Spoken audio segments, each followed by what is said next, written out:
तो सांसों की जरूरत है जैसे जिंदगी के लिए, हाँ एक सनम चाहिए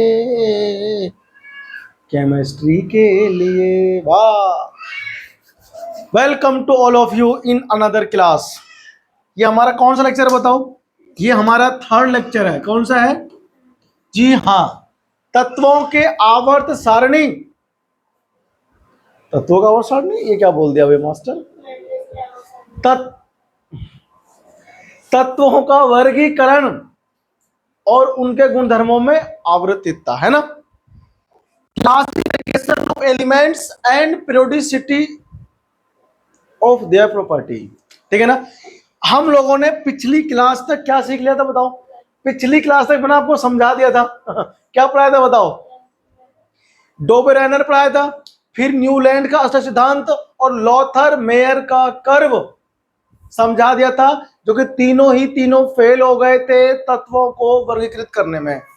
ठीक है ना? इस क्लास में मैं आपको समझाने वाला हूं मेंडलीव की आवर्त सारणी। किसकी?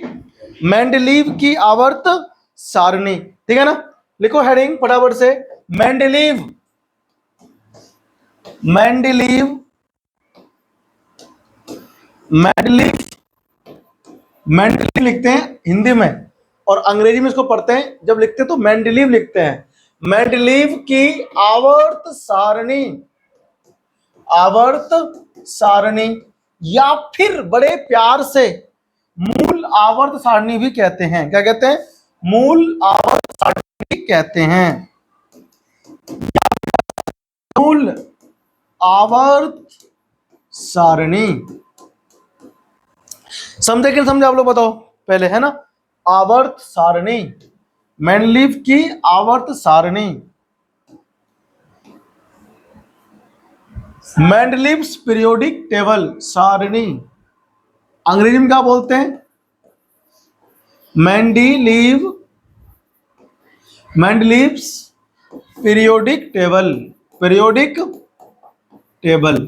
ठीक है भाई, ये हमारा आज का हेडिंग होने वाला है, मेंडलीव्स पीरियोडिक टेबल। ठीक है भाई, छापो फटाफट से, हेडिंग करो, हेडिंग बनाओ, मेंडलीव्स पीरियोडिक टेबल। ठीक है भाई, मेंडलीव पीरियोडिक टेबल। भाई सब, जो मेंडलीव साहब हैं, इसने जो क्लासिफिकेशन किया है एलिमेंट का, वो बिल्कुल सटीक है, करेक्ट है। थोड़ी बहुत कमी है जो उसे बाद में दूर कर दिया गया है एक नई पीरियोडिक टेबल को बना करके, जो मॉडर्न वाला है। ठीक है ना? आधुनिक जब आएगा जब बताऊंगा।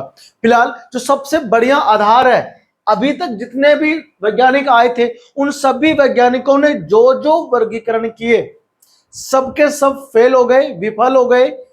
तो मेंडलीव साहब ने भी अपना एक प्रयास किया तत्वों को वर्गीकृत करने का। सुनो, क्या था वो प्रयास? वो प्रयास क्या था और इसने जो किया वो बहुत ही ज्यादा सफल रहा, और आज भी, खैर अब तो उस पर आधारित नहीं है, लेकिन उसके बिहाफ पर ही नए नए खोज होते गए। ठीक है ना? देखो ध्यान से भाई, मेंडलीव्स पीरियोडिक टेबल लिखा है ना, हम इसको शॉर्ट फॉर्म में एमपीटी बोलेंगे। क्या बोलेंगे? मेंडलीव की आवर्त सारणी को संक्षेप में एमपीटी, यानी शॉर्ट फॉर्म में एमपीटी बोलेंगे, मेंडलीव्स पीरियोडिक टेबल। क्या बोलेंगे बताओ? मेंडलीव्स पीरियोडिक टेबल, ये हम बोलेंगे शॉर्ट फॉर्म में। ठीक है ना? तो चलो शुरू करते हैं आज की क्लास, और मेंडलीव की आवर्त सारणी पढ़ेंगे डिटेल में। ठीक है ना? कोशिश रहेगी कि इसी लेक्चर में फिनिश हो जाए यह टॉपिक। देखो, सबसे पहले लिखो, यह परमाणु द्रव्यमान, यहां मत लिखो, लिखो मेंडलीव, मेंडलीव की आवर्त सारणी, आवर्त सारणी परमाणु द्रव्यमान पर आधारित था। किस पर बताओ? परमाणु द्रव्यमान, परमाणु द्रव्यमान पर आधारित था, आधारित था। सबसे पहले आपसे यही क्वेश्चन पूछा जाएगा कि परमाणु ओहो, फिर गलत कर दिए। सबसे पहला क्वेश्चन यही पूछा जाएगा कि मेंडलीव की आवर्त सारणी किस पर आधारित है। तो आपका उत्तर होगा कि मेंडलीव की आवर्त सारणी परमाणु द्रव्यमान, जी हां, परमाणु द्रव्यमान पर क्या था, आधारित था। ऐसा कहा जाता है, कहानी है, मैंने बहुत सारे बुकों में सुना है, बुकों में सुनते हैं, बुकों में पढ़ा है। क्या पढ़ा है भाई साहब? अरे बुकों में सुनते नहीं, पढ़ते हैं, ठीक है ना। देखो कि मेंडलीव साहब के टाइम पर, ये सत्य बात भी है, मेंडलीव साहब के टाइम पर टोटल 63, कितने कहा मैंने, 63 तत्व ही ज्ञात थे। आज की डेट में 118 है, उसमें से जो 92 है वो प्रकृति में पाए जाते हैं। लेकिन जब मेंडलीव ने वर्गीकृत करना शुरू किया था तो कुल मिलाकर 63 तत्व ज्ञात थे। तो हम यहां पर लिखेंगे मेंडलीव के समय मात्र 63 तत्व ही ज्ञात थे। केवल और केवल 63 तत्व ही क्या थे, ज्ञात थे, जब मेंडलीव साहब ने क्या किया था, वर्गीकरण किया था तत्वों का। तो मेंडलीव साहब ने क्या किया, ऐसा कहना है, मैंने भी पढ़ा है, पढ़ाया गया हमें भी, हम भी आपको पढ़ा रहे हैं, ठीक है ना, कि 63 ताश के पत्ते उसने लटका दिए। ऐसे देखो, ऐसे उसने क्या करा, उसने ऐसे रस्सी टांगी अपने कमरे में, क्या टांगी उसने, ऐसे रस्सी टांगी उसने, और उसने क्या करा, ऐसे पत्ते लटका दिए ताश के, है ना, आलपीन से, जानते हो ना आलपीन क्या होता है, हाँ, ऐसे ऐसे ताश के पत्ते लटका दिए, ऐसे लटकाए ना ताश के पत्ते। अब ताश के पत्ते क्यों लटकाए, क्योंकि ताश के पत्ते छोटे छोटे होते हैं ना, और 52 आते हैं, तो दो गड्डी ले आया होगा, तो ऐसे उसने ताश के पत्ते को लटका दिए, कितने, 63, कितने, 63। और जो गड्डी लटकाए उसने ताश के, उन सभी पर क्या क्या, परमाणु संकेत लिख दिए, Na लिख दिया, पोटेशियम लिख दिया, कैल्शियम लिख दिया, ठीक है ना, मैग्नीशियम लिख दिया, ठीक है ना, जो तत्व थे उस समय पे ज्ञात वो सब लिख दिया, ठीक है भाई। हाँ, उसने बोरॉन लिख दिया, कार्बन लिख दिया, ऑक्सीजन लिख दिया, है ना, नाइट्रोजन लिख दिया, सल्फर लिख दिया, है ना, क्लोरीन, मतलब ऐसे ऐसे तत्व जितने भी थे, तो मैंने कम लिखे हैं, ये मैंने आपको केवल एग्जाम्पल समझाने के लिए लिखे हैं कि ऐसे ऐसे उसने क्या करे, ताश के पत्ते लिए 63, और उस पर रस्सी बांधा दीवार पे कील में गाड़ के, है ना, और उसने उसमें ताश के पत्ते को आलपीन से लटका दिया, और हर एक पत्तों पर क्या किया उसने, सभी परमाणुओं का जो सिंबल था ना, प्रतीक, उसको लिख दिया, और उसने देखा कि ये परमाणु का गुण इसके साथ में मिलता है, ठीक है ना, इस परमाणु का गुण इसके साथ में मिलता है, तो उसने ऐसे इसको अरेंज कर दिया, उसको व्यवस्थित कर दिया, और ऐसे व्यवस्थित करते करते करते करते उसने फिर एक निष्कर्ष निकाला, क्या निकाला, निष्कर्ष निकाला, और उसने देखा कि अगर हम तत्वों को, अगर हम, मेंडलीव ने ये व्यवस्थित करने के बाद इस बात पे जोर दिया कि अगर हम तत्वों को बढ़ते हुए परमाणु क्रमांक में, क्या कहा मैंने, फिर सुनो, तत्वों को उसके परमाणु द्रव्यमान के आरोही क्रम में लगाएंगे, आरोही क्रम में लगाएंगे, तो एक निश्चित परमाणु द्रव्यमान के पश्चात एक परमाणु को वापस से क्या होगा, गुणधर्म जो है वो रिपीट होगा, पुनरावृत्ति होगी, ठीक है ना, इसने कहा था। तो इसने क्या कहा, देखो, तो इस बंदे ने जो अपनी आवर्त सारणी है उसका नियम दिया, क्या दिया उसने, इसका नियम दिया, ठीक है भाई। तो उस नियम को हम लोग क्या बोलते हैं, मेंडलीव के आवर्त सारणी का नियम, क्या बोलते हैं, मेंडलीव के आवर्त सारणी का नियम, ठीक है भाई। तो लिखो इसमें हेडिंग आप लोग फटाफट से, मेंडलीव पीरियोडिक टेबल में हम लोग लिखेंगे लॉ, क्या लिखेंगे, मेंडलीव के आवर्त सारणी का नियम, मेंडलीव के आवर्त सारणी के नियम, आवर्त सारणी के नियम, ठीक है भाई। मेंडलीव्स पीरियोडिक लॉ, ठीक है ना, फिर लॉ दिया उसने, और क्या कहा इसने अपने नियम में, इसने कहा कि the chemical and physical property of an element is periodic function of their atomic mass.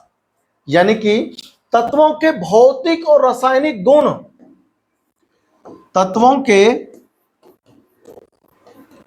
भौतिक, तत्वों के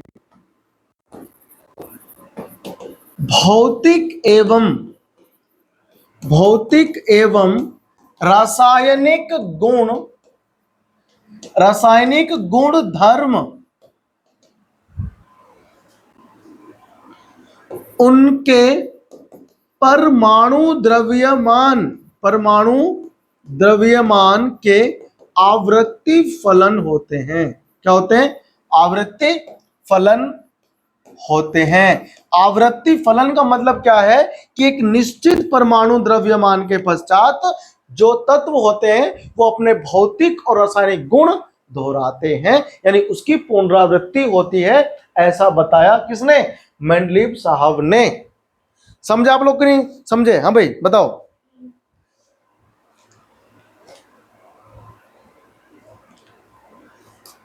ठीक है ना? लिख दिया आपने इसको। अब इसको हम लोग शुद्ध हिंदी में लिखेंगे अर्थार्थ डाल करके ना। ये तो हो गई साइंस की भाषा जो उसने बोली थी। अब हम लोग अपने सामान्य लैंग्वेज में समझने के लिए लिखेंगे। क्या उसने? इसने बोला कि यदि परमाणुओं को उनके बढ़ते द्रव्यमान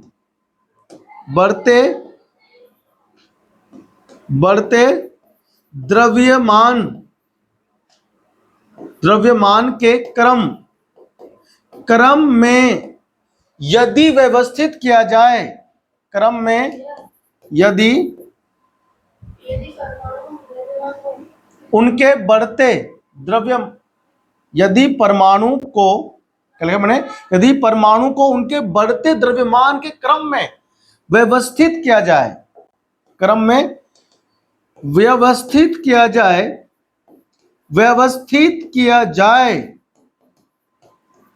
जाए तो समान गुणधर्म वाले तत्व, क्या बोला? समान गुणधर्म वाले तत्वों की एक निश्चित अंतराल के पश्चात, क्या बोला मैंने? फिर सुनो। यदि परमाणु को उनके बढ़ते द्रव्यमान के क्रम में व्यवस्थित किया जाए तो समान गुणधर्म वाले तत्वों की एक निश्चित अंतराल के पश्चात पुनरावृत्ति होती है। समझ में आया तुमको? क्या होती है बताओ? पुनरावृत्ति होती है।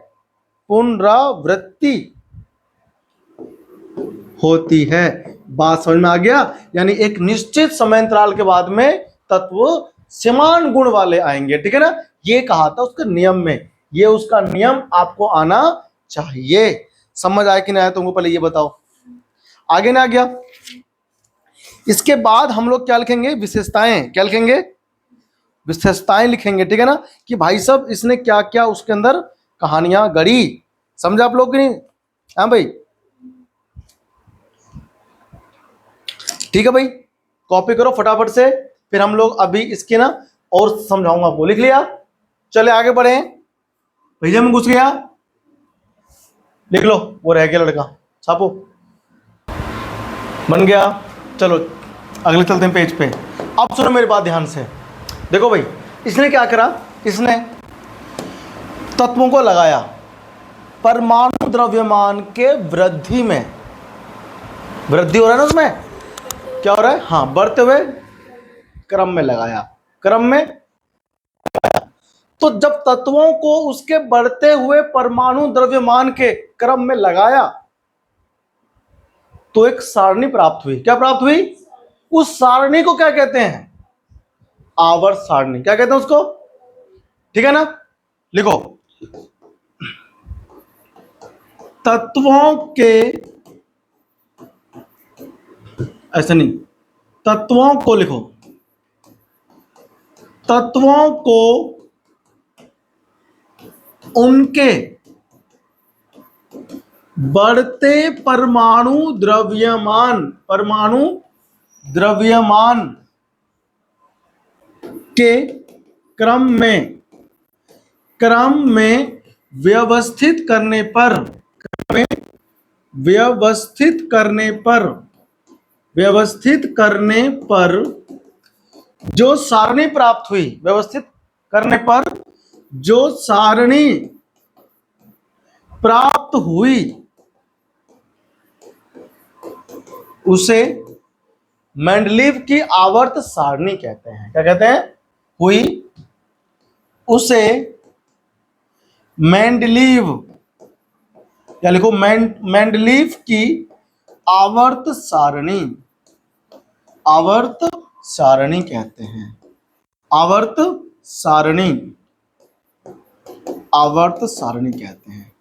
बात समझ में आई कि नहीं आई तुम लोगों को? आगे कि नहीं, बताओ। अगला पॉइंट देखो, अब इसने उसमें क्या क्या क्या, मेंडलीव ने अपने आवर्त सारणी को बनाने के लिए कितने 7 क्षैतिज और 8 ऊर्ध्वाधर। देखो तो आप इसमें देखो,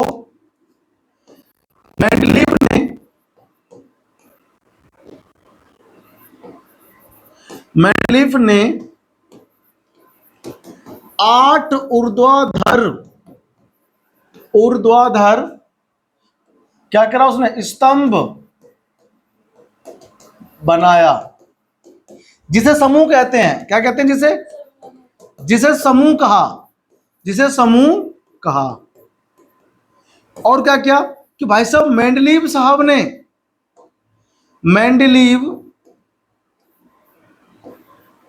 मेंडलीव ने 7 क्षैतिज, क्या कहा उसने? 7 क्षैतिज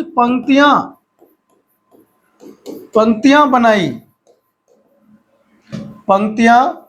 बनाई, जिसे क्या कहते हैं? जिसे आवर्त कहा उसने। क्या कहा? जिसे आवर्त कहा। समझ में आया कि नहीं आया? तो उसने क्या करा? 8 ऊर्ध्वाधर स्तंभ बनाया, जिसे समूह कहा, और मेंडलीव ने उसी में 7 क्षैतिज पंक्तियां बनाई, जिसे आवर्त कहा। क्या कहा उसने? उसको आवर्त कहा। समझ में आया कि नहीं आया? आगे समझ में? तो ठीक है ना। अब हम लोग यहां से क्या लिखेंगे? अब हम लोग यहां पर आगे लिखेंगे क्या?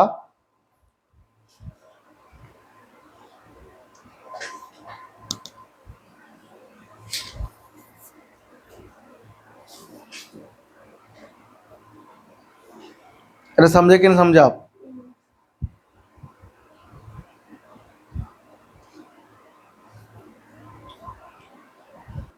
वह गलती हो गई राहुल गांधी की भाषा में, सॉरी।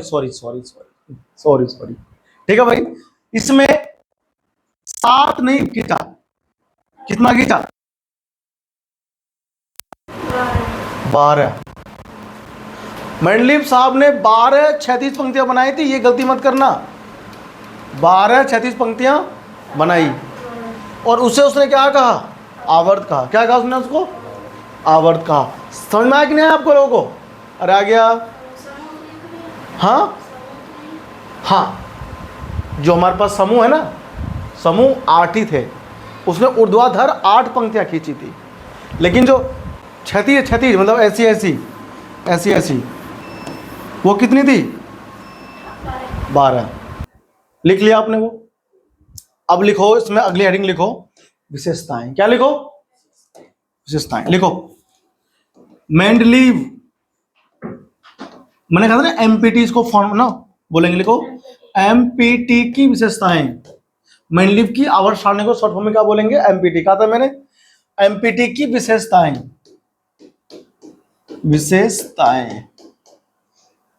प्रॉपर्टीज ऑफ, या अचीवमेंट लिखो, अचीवमेंट उपलब्धियां, उपलब्धियां भी लिख सकते हो, उपलब्धियां, ठीक है भाई। अचीवमेंट्स, अचीवमेंट्स ऑफ एमपीटी, ठीक है भाई। अचीवमेंट मतलब उपलब्धियां, क्या उपलब्धियां हासिल की उसने। देखो अब बताओ उसने क्या किया था, 8 तो समूह बनाए और 12 क्षैतिज, हर एक समूह को उसने उप समूह में फिर से डिवाइड किया। लिखो प्रत्येक 1 से 8 समूह को उप समूह, 1 से 8 समूह को उप समूह में विभाजित किया। क्या क्या उसने विभाजित किया, ठीक है ना। देखो ऐसे मान लो हमारे पास समूह संख्या 1 थी, ये हमारे पास क्या थी, समूह 1 है, मान लो ये समूह, मान लो हमारे पास ये पहला क्या है, समूह है, समूह 1 है। इस समूह 1 को उसने फिर क्या किया, उप समूह में बांटा, ए और बी, यानी 1 ए हो गया और 2 बी हो गया। ऐसे उसने उसको फर्दर आगे उसने फिर दोबारा इसको क्या किया, उसने वर्गीकृत किया और इसने क्या करा, ए में तो रखा साधारण तत्व जैसे एस ब्लॉक के, पी ब्लॉक के, और बी में उसने रखा संक्रमण तत्व यानी कि डी ब्लॉक के, ठीक है ना। तो ए में उसने क्या किया, समूह ए में एस अथवा पी ब्लॉक के तत्वों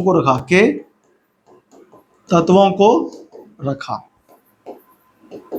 और समूह बी में क्या रखा उसने बताओ, और बी में उसने क्या रखा बताओ, बी में डी ब्लॉक, किसके, डी ब्लॉक या कह लो संक्रमण तत्वों को रखा। दिक्कत तो नहीं किसी को। ए में कौन रखा गया, एस और पी ब्लॉक के तत्व, इसे हम लोग बोलते हैं साधारण तत्व, सामान्य, नॉर्मल, क्या बोलते हैं, नॉर्मल एलिमेंट्स बोलते हैं, ठीक है ना, सामान्य तत्व बोलते हैं, ठीक है भाई, भेजे हमको साहब। और डी ब्लॉक को क्या बोलते हैं, संक्रमण तत्व, क्या कहते हैं, संक्रमण तत्व, उसको उसने बी में रखा। समझ में आया कि नहीं आया तुमको, पहले बताओ, आ गया नहीं आ गया, हाँ। और सुनो, और उसने क्या किया, समान गुण धर्म वाले तत्वों को एक ही समूह में स्थान दिया उसने। क्या क्या उसने ठीक है भाई, तो इसमें आप लिखो समान गुण धर्म वाले तत्वों को, नेक्स्ट पॉइंट इसमें आएगा समान गुण धर्मों वाले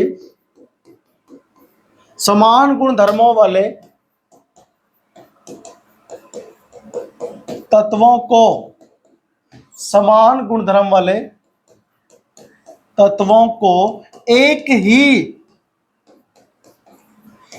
ही समूह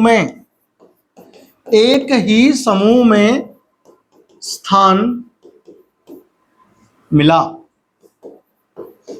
यानी ऐसे अरेंज किया उसने, ऐसे व्यवस्थित किया कि एक जैसे गुणधर्म वाले जितने भी परमाणु थे वो एक ही समूह में आ गए। कहां गए वो, एक ही समूह में आ गए। समझे आप लोग के नहीं, पहले बताओ, जिससे क्या हो गया, जिससे हुआ ये, जिससे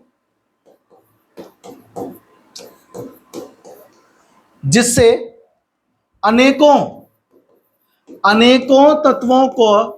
तत्वों का अध्ययन एक साथ करना,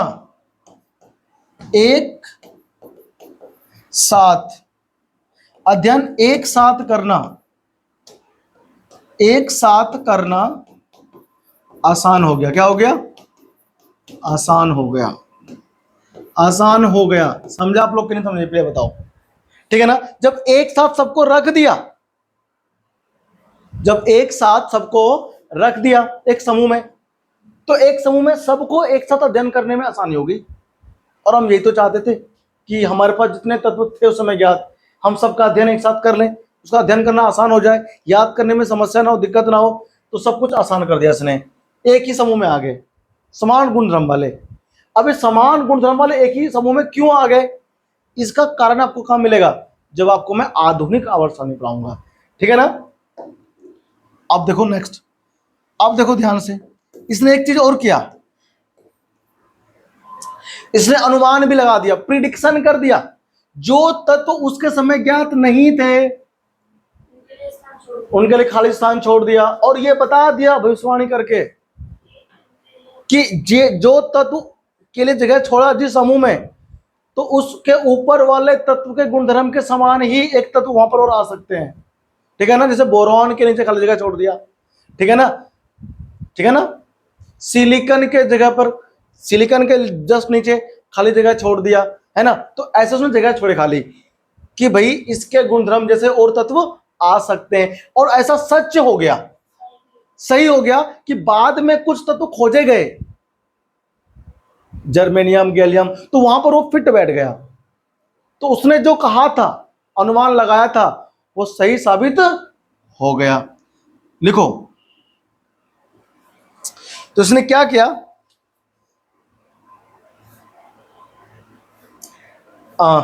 इसने क्या कहा, मेंडलीव ने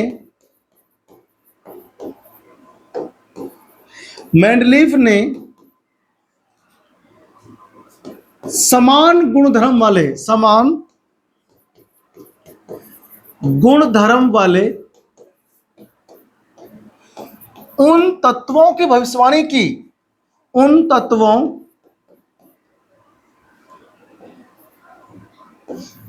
के पाए जाने की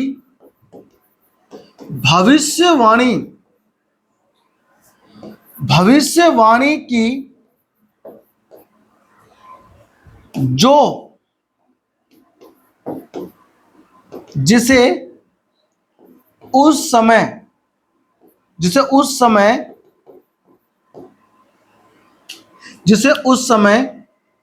नहीं,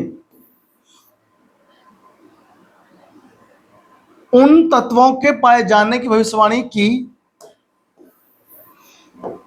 जो उस समय अज्ञात थे। क्या थे, अज्ञात थे, मतलब खोज ही नहीं हुई थी जिसकी। समझे कि नहीं समझे तुम लोग, अरे समझे ना, ठीक है। और बाद में, कब, बाद में जब उसने अपनी आवर्त सारणी बना दी, तो अक्रिय गैसों की खोज हुई। क्या खोज हुई, अक्रिय, यानी अक्रिय गैसों की खोज हुई। तो बिना तत्वों को डिस्टर्ब किए, बिना तत्वों को इधर उधर किए, उन तत्वों को एक साथ एक नया समूह बना करके लगा दिया। और जब नया समूह उसने लगाया, उसे उसने जीरो समूह का नाम दिया। क्या नाम दिया, पहले वर्ग से पहले समूह से पहले जीरो समूह लगा करके उसने उसको व्यवस्थित कर दिया। और इसको जब लगाया तो एक नई आवर्त सारणी उत्पन्न हो गई, मतलब बनकर तैयार हो गई। उसे कहा मेंडलीव के पुनः व्यवस्थित, यानी कि सुव्यवस्थित या मॉडिफाइड मेंडलीव पीरियोडिक टेबल, ठीक है ना। अच्छा, आपने क्या अभी देखा कि जो तत्व थे उसने जगह छोड़ दिया, तो उन जगहों को नाम भी दिया। क्या दिया, वो जो जगह थे उनको नाम दिया। जैसे देखो, ध्यान सुनना, तीसरा समूह कौन सा, तीसरा समूह और चौथा समूह आपको देखने को मिल जाएगा, ठीक है ना। बोरॉन के नीचे जगह छोड़ दिया खाली। क्या कर दिया, बोरॉन के जगह नीचे खाली, बोरॉन के नीचे जगह खाली छोड़ दिया। ऐसा ही एल्यूमिनियम, एल्यूमिनियम के नीचे भी खाली जगह छोड़ दिया, और इस जगहों का नाम दिया, इनका नाम दिया। ऐसे इसमें कौन है, कार्बन, ठीक है ना। और फिर कौन है, टाइटेनियम, तो कुछ चौथे में होगा सिलिकॉन के नीचे जगह छोड़ दिया खाली। कहां छोड़ दिया? मतलब क्या हुआ कि चौथे समूह में सिलिकॉन है तो उसके नीचे सिलिकॉन की गुणधर्म वाले, सिलिकॉन के समान गुणधर्म वाले तत्व भविष्य में खोजे जा सकते हैं, ऐसा उसने कहा उस समय, और बाद में सच में मिला। यहां पे जर्मेनियम आता, उस समय नहीं था जब मेंडलीव ने खोज किया था, तो यहां पर जर्मेनियम नहीं था, बाद में खोज हुआ और यहां पे रखा तो फिट बैठ गया। इससे फायदा क्या हुआ? इससे फायदा ये हुआ वैज्ञानिकों को कि जब नए तत्व खोजे गए तो उनको डायरेक्ट वहां पर प्लेस कर दिया, हमें उन आवर्त सारणियों को वापस दोबारा से व्यवस्थित नहीं करना पड़ा। समझे? तो ये जो रिक्त स्थान उसने छोड़े उनको नामकरण कर दिया उसका। क्या कर दिया उसका? एका का मतलब होता है के नीचे, मैं एक वर्ड आएगा ई के ए, इसका मतलब होता है के नीचे। क्या होता है? के नीचे। नीचे मतलब बिलो, बिलो मतलब के नीचे। समझ में आया? एका लगाया, एका, एका देखो ऐसे लिखेंगे एका। तो इस वाले का नाम क्या दिया? देखो एका बोरॉन, एका बोरॉन। तो एका बोरॉन के स्थान पे कौन सा तत्व आ गया? स्कैंडियम। कौन आता है? स्कैंडियम, स्कैंडियम आया। ठीक है ना? एका एल्यूमिनियम, एका एल्यूमिनियम के स्थान पर कौन आ गया? एल्यूमिनियम के स्थान पर आ गया कौन? गैलियम। कौन आ गया? तो गैलियम का कौन है? एका एल्यूमिनियम,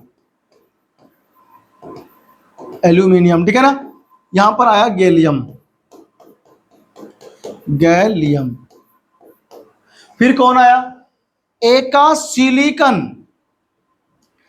एका सिलिकॉन की भी खोज हुई, एका सिलिकॉन, एका बोरॉन है भैया। ठीक है ना? एका सिलिकॉन, एका सिलिकॉन की जब खोज हुई इसके नीचे कौन आया? जीई से बोलते हैं जर्मेनियम। ये तत्व खोजे गए। तो मेंडलीव की आवर्त सारणी की विशेषताएं मैं आपके सामने लिख रहा हूं। ठीक है ना? समझ में आया कि नहीं? पहले बताओ। ये खास खास बातें थी उसकी। एक खास बात इसकी ये जो मैं अभी आपको समझा रहा था कि अक्रिय गैसों की जब खोज हुई तो उसके लिए अलग से समूह बनाया गया। उत्कृष्ट, या आप कह सकते हो अक्रिय, अक्रिय गैसों की खोज के पश्चात, खोज के पश्चात, अक्रिय उत्कृष्ट गैसों की खोज के पश्चात जितने तत्व खोज हुए उनको एक अलग समूह में रखा गया। के पश्चात सभी तत्वों को, सभी तत्वों को, कौन से सभी अक्रिय तत्वों को, अक्रिय गैसों को एक ही, सभी अक्रिय गैसों को, अक्रिय गैसों को किसी अन्य, किसी अन्य तत्वों को विस्थापित किए बिना, विस्थापित किए बिना, विस्थापित किए बिना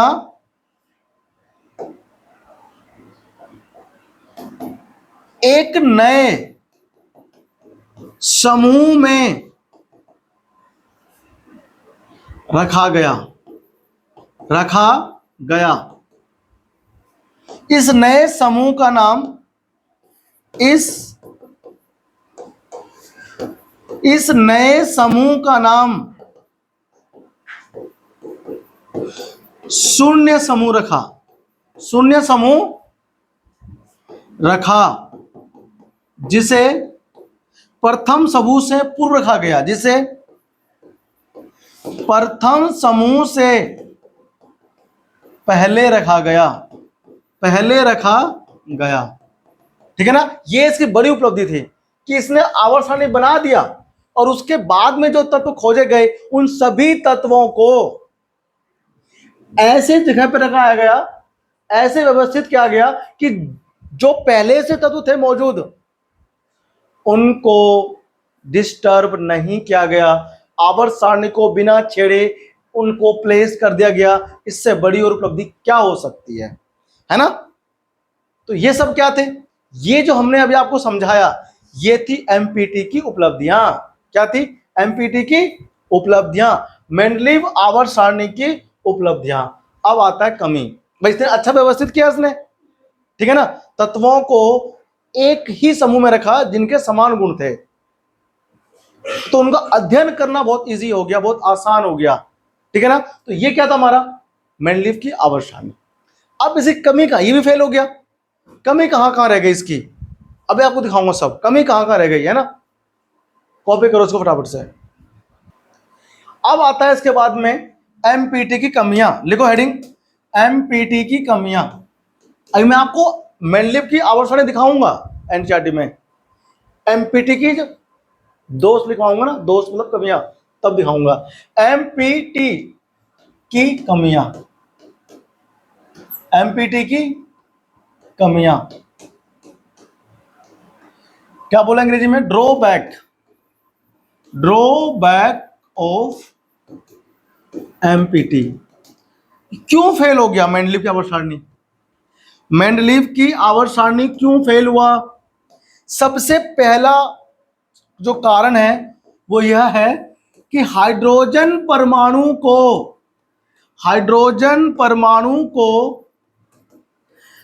अपने आवर्त सारणी में स्थान नहीं दे पाया, आवर्त सारणी में स्थान नहीं दे पाया।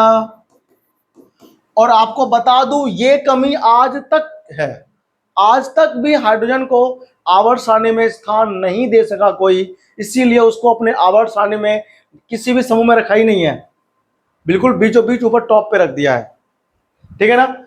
हाइड्रोजन को जगह क्यों नहीं मिला? देखो ध्यान से, एक है हाइड्रोजन समूह, कौन है? हाइड्रोजन समूह है इसमें एक,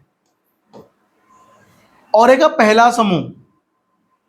ये दोनों की भांति गुण दर्शाता है, पहला समूह और सातवां समूह, दोनों समूह के भांति व्यवहार दर्शाता था ये, इसीलिए इसको जगह नहीं मिला।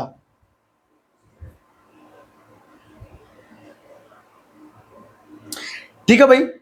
अब दूसरा देखो क्या था कमी, दूसरा क्या था कमी? समस्थानिकों को जगह नहीं मिला। क्या होते हैं समस्थानिक बताओ? समस्थानिकों को अपने आवर्त सारणी में, अपने आवर्त सारणी में स्थान देने में असफल रहा। क्या रहा? असफल रहा। कैसे? सुनो ध्यान से, देखो भाई समस्थानिक क्या होते हैं? समस्थानिक वे स्पीशीज होते हैं जिनका परमाणु संख्या समान रहता है लेकिन परमाणु द्रव्यमान भिन्न भिन्न होते हैं, उसे हम समस्थानिक कहते हैं। क्या कहते हैं? समस्थानिक। क्या होते हैं? इसे बोलते हैं अंग्रेजी में आइसोटोप्स। क्या बोलते हैं? आइसोटोप्स कहते हैं। यानी वे स्पीशीज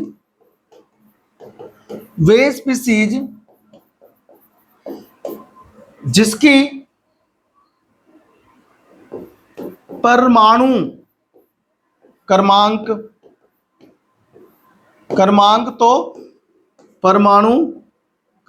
तो समान होते हैं किंतु द्रव्यमान भिन्न भिन्न होते हैं। क्या होते हैं? द्रव्यमान भिन्न भिन्न होते हैं। अब तुम बताओ, जैसे मैं तुमसे बोलता हूं कि अगर परमाणु संख्या समान है, सॉरी, परमाणु संख्या समान है, ठीक है, परमाणु संख्या समान है और भार भिन्न भिन्न है, फिर तो हर एक को अलग अलग भार मिलना था, है ना? फॉर एग्जाम्पल ये देखो ध्यान से, देखो अगर मेरे पास कौन है, फॉर एग्जाम्पल मान लो क्लोरीन है, कौन है, इसके दो होते हैं समस्थानिक, Cl35 और Cl35 होते हैं और Cl37 होते हैं। Cl35 और है एक ही परमाणु, देखो परमाणु एक ही है, Z बराबर 17 नंबर पे है, परमाणु संख्या 17 है, द्रव्यमान अलग अलग है। अगर द्रव्यमान अलग अलग है तो इनको दो अलग अलग जगह मिलना चाहिए था ना, नहीं मिलना चाहिए था भाई? जब परमाणु भार इसके अलग अलग हैं तो इसको रखते अलग, इसको रखते अलग, लेकिन ऐसा नहीं किया उसने, एक में ठूस दिया उसने, तो उल्लंघन हो गया ना। तो समस्थानिकों को स्थान नहीं दे पाया, किसको? समस्थानिकों को अपने अवर्ण सारणी में स्थान देने में असफल रहा। बताओ समझ में आया कि नहीं आया? है ना? अब सुनो, ठीक है ना?